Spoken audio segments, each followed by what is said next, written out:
अस्सलाम वालेकुम students, hope so you all will be fine. Last time हमने first chapter हमने प्रॉब्लम सॉल्विंग के मतलब हमारा जो टॉपिक था वो प्रॉब्लम सॉल्विंग से रिलेटेड पढ़ा था। आज हमारा जो सेकंड टॉपिक है वो एल्गोरिदम से रिलेटेड है। हमने एल्गोरिदम को देखना है कि वो होता क्या है, किस तरह से हम किसी भी मसले को एक एल्गोरिदम के थ्रू सॉल्व कर सकते हैं। तो डेफिनेशन है एल्गोरिदम की, step by step procedure to solve a problem is called algorithm. यानी मरहलावार किसी भी मसले को हल करने का जो तरीका होता है उसको हम एल्गोरिदम कहते हैं।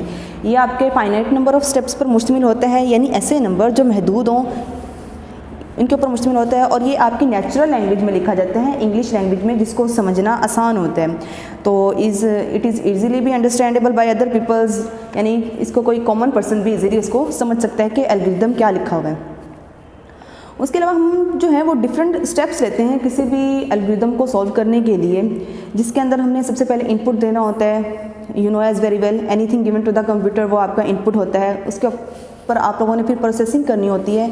It takes action on it, यानी कोई भी काम जो आप लोगों ने करना होता है, एंड प्रोड्यूस आउटपुट, और आप जो है वो उसका फिर रिजल्ट जो है वो प्रोड्यूस करते हैं। इसकी एग्जांपल हम देख लेते हैं। प्रॉब्लम जो है वो प्रिपेयरिंग ऑफ अ टी, कि हम लोगों ने एक टी बनानी है तो हम उसको किस तरह से बनाएंगे। ये हमारी प्रॉब्लम है एक, कि हमने चाय बनानी है।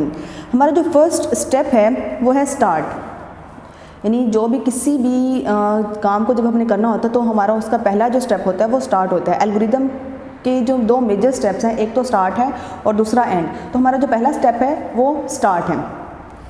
स्टेप 1 में हमने स्टार्ट किया। स्टेप 2, टेक अ कैटल, हमने एक cattle Lee.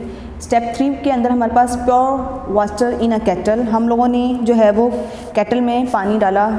Then put the kettle on the fire. Step 4 के अंदर हमने कैटल को फायर पे रखा। उसके बाद जो है हमने ऐड शुगर एंड मिल्क, हमने शुगर एंड मिल्क को ऐड किया उसके अंदर।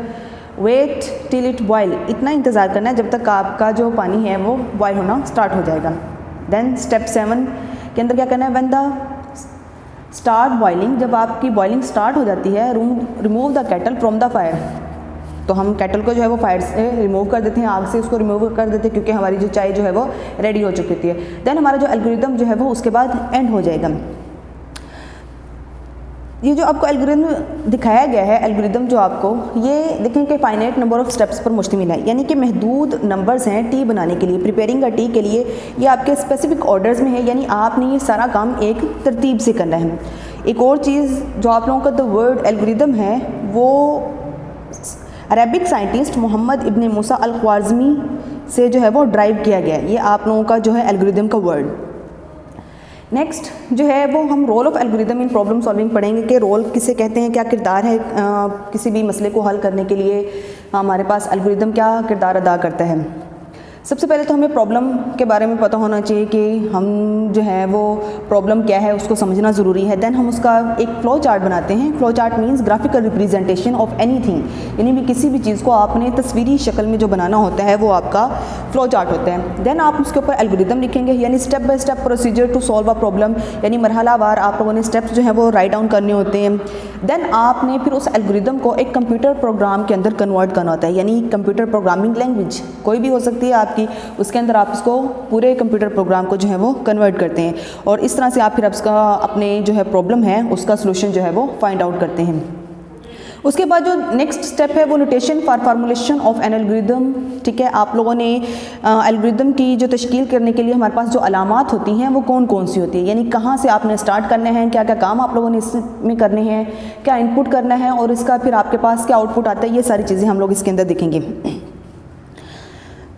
डिफरेंट नोटेशंस जो हैं वो keywords are use to write an algorithm. किसी भी एल्गोरिदम को लिखने के लिए हम डिफरेंट नोटेशंस जो हैं वो यूज़ करते हैं, इनको हम कीवर्ड्स भी कहते हैं। Keywords means reserve word. ठीक है, सबसे पहला जो स्टेप है वो हमारा स्टार्ट का है, यानी कि इसके अंदर हमने स्टार्ट जो है वो ये कीवर्ड्स जो है वो एल्गोरिदम के स्टार्ट को जाहिर करता है। यहाँ से आपने अपना एल्गोरिदम जो है वो स्टार्ट करना होता है। उसके बाद आप लोगों ने इनपुट करना होता है। सेकंड कीवर्ड जो है वो आपका इनपुट है, to get data from user. Okay, तो आप यूज़र से जो है वो इनपुट लेते हैं। देन आप कोई भी इनपुट हो सकती है, कोई भी वेरिएबल जो होता है, कोई भी वैल्यू आप लोगों ने असाइन करनी होती है। उसके बाद जो थर्ड स्टेप है वो आपका सेट है। ये भी आपकी कीवर्ड जो है वो किसी वेरिएबल को डाटा असाइन करने के लिए इस्तेमाल होती है। आप कीवर्ड जो है वो सेट के बजाय वेरिएबल को भी डाटा असाइन करने के लिए एज असाइनमेंट ऑपरेटर यानी इक्वल का साइन भी आप इसके अंदर यूज़ कर सकते हैं। उसके बाद आपका आ जाता है इफ़ एल्स, ये आपकी कंडीशनल है, यानी आपने कंडीशन बतानी होती है। अगर तो ये चीज़ ठीक है तो उसको कर दें, वरना उस चीज़ को ना करें।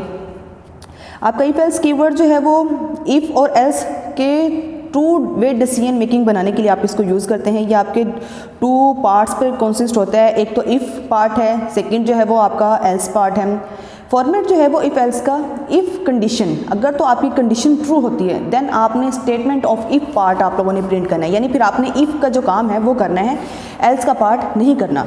अगर तो आपकी कंडीशन हो जाती है फॉल्स, देन आप क्या करेंगे, तो फिर आप इफ़ पार्ट को छोड़ के एल्स जो है वो उसको सॉल्व करेंगे, देन आप एल्स पार्ट को जो है वो उसको सॉल्व करेंगे। एग्जांपल देखें, if A greater than B, then आप लोगों ने प्रिंट ए करना है, अदरवाइज एल्स प्रिंट बी, नहीं तो आप क्या कर देंगे, आप प्रिंट बी को कर देंगे। जैसे फॉर एग्जांपल अगर ए की वैल्यू 10 है हमारे पास और बी की वैल्यू 9 आ जाती है, जाहिर सी बात है ए ग्रेटर देन बी है, 10 है तो ए की वैल्यू तो वो बी से ग्रेटर हुई, 9 से ग्रेटर हुई, तो हम क्या करेंगे, प्रिंट ए को कर देंगे। अगर तो हमारे पास बी की वैल्यू आ जाती है 10, ऑपोजिट ले लेते हैं हम लोग, और ए की वैल्यू आ जाती है हमारे पास 9, तो देन वो फिर ए को प्रिंट नहीं करेगा, एल्स पार्ट को यानी आपके प्रिंट बी को जो है वो उसको प्रिंट कर देगा। उसके बाद हमारे पास गो टू है स्टेटमेंट। गो टू कीवर्ड जो है वो ये आपके ट्रांसफ़र को कंट्रोल करने के लिए सर्टेन स्टेप्स पे इस चीज़ को आप इसको यूज़ करते हैं, और ये मेनली जो ज़्यादातर यूज़ होती है वो आपकी लूप्स के अंदर जो है हमें इस चीज़ की ज़रूरत पड़ती है। वैसे इतनी एल्गोरिदम में हमें इसकी खास की इतनी ज़रूरत नहीं होती। उसके बाद हमारे पास आ जाता है output. Output means result, gate data. Input means आपने डाटा इनपुट करना होता है, देना होता है, और आउटपुट से आप रिज़ल्ट लेते हैं। ये आपके रिज़ल्ट जो है वो डिस्प्ले करने के लिए आप इसको यूज़ करते हैं। इस कीवर्ड को आप आउटपुट की बजाय प्रिंट का कीवर्ड भी यूज़ कर सकते हैं। उसके बाद आपका आ जाता है लास्ट स्टेप जो है वो आपका स्टॉप। स्टॉप कीवर्ड जो है वो यूज़ करते हैं रिप्रेजेंट करने के लिए ending point of a algorithm. आपके एल्गोरिदम का जो है वो टर्मिनेट करना होता है, इसके लिए आप इसको यूज़ करेंगे। आप इंस्टेड ऑफ स्टॉप एंड का कीवर्ड भी आप यूज़ कर सकते हैं। ये आपकी एंडिंग पॉइंट को दिखाता है कि यहाँ पर आपका जो एल्गोरिदम जो है वो एंड हो चुका है। किसी भी एल्गोरिदम को एंड करने से पहले आपने एंड का कीवर्ड ज़रूर यूज़ करना है। ये चीज़ आपको बताती है कि यहाँ से आपको पता चल जाता है कि आपका जो प्रोग्राम है, जो भी एल्गोरिदम जो आप लोगों ने राइट किया है वो एंड हो चुका है। उसके बाद जो हमारा नेक्स्ट स्टेप है वो एफिशिएंसी ऑफ एल्गोरिदम, यानी हमने एल्गोरिदम की कारकर्दगी को भी देखना है कि वो किस तरह से मेजर की जाती है। आपने मेजर करना है कि एल्गोरिदम हमारा कैसा है, किस तरह से वो परफॉर्म करता है, उसकी कारकर्दगी कैसी है। एफिशिएंसी ऑफ एल्गोरिदम के अंदर हमारे पास जो फर्स्ट स्टेप है वो नंबर ऑफ़ स्टेप्स हैं, यानी जितने आप लोगों के स्टेप्स जो महदूद होंगे उतना ही रिज़ल्ट आप लोगों के पास ज़्यादा अच्छा आएगा। ठीक है ना, नंबर ऑफ़ स्टेप्स पर मुश्तमिल होना चाहिए, यानी महदूद नंबर्स होने चाहिए आपके उसको मेजर करने के लिए एल्गोरिदम को। उसके बाद जैसे आप लोगों को मैंने एग्जांपल दी थी प्रिपेयरिंग अ टी, उसके अंदर देखेंगे आपके पास फाइनाइट नंबर ऑफ़ स्टेप्स हैं टी को प्रिपेयर करने के लिए। उसके बाद आपके पास आता है space used in computer memory. आपका जो एल्गोरिदम है वो आपकी कंप्यूटर में कितनी स्पेस यूज़ करता है। अगर तो कोई एल्गोरिदम जो है वो कंप्यूटर मेमोरी में कम जगह लेता है तो उसको हम ज़्यादा बेहतर समझते हैं। एक एल्गोरिदम जो है वो इनपुट कुछ डाटा हासिल करता है, उसको प्रोसेस करता है, फिर आपको रिजल्ट जो है वो प्रोवाइड करता है।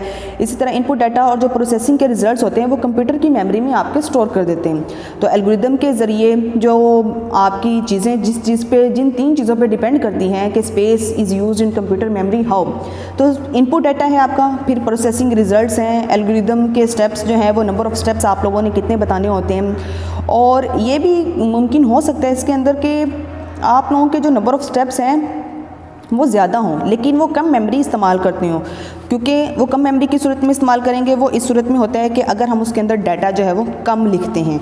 ठीक हो गया। उसके बाद आप लोगों के पास आ जाता है नेक्स्ट जो है वो इसके हम देखते हैं एडवांटेजेस एंड डिसएडवांटेजेस एल्गोरिदम के, कि ये काम तो आप लोगों ने कर लिया, इसके कुछ फ़ायदे भी हैं और कुछ नुकसान भी हैं। एडवांटेजेस के अंदर क्या रहता है कि हम इजी टू राइट, क्योंकि नेचुरल लैंग्वेज है, इंग्लिश लैंग्वेज में आप लोगों ने लिखना होता है तो इसको इजी टू राइट, इसको लिखना बड़ा आसान है।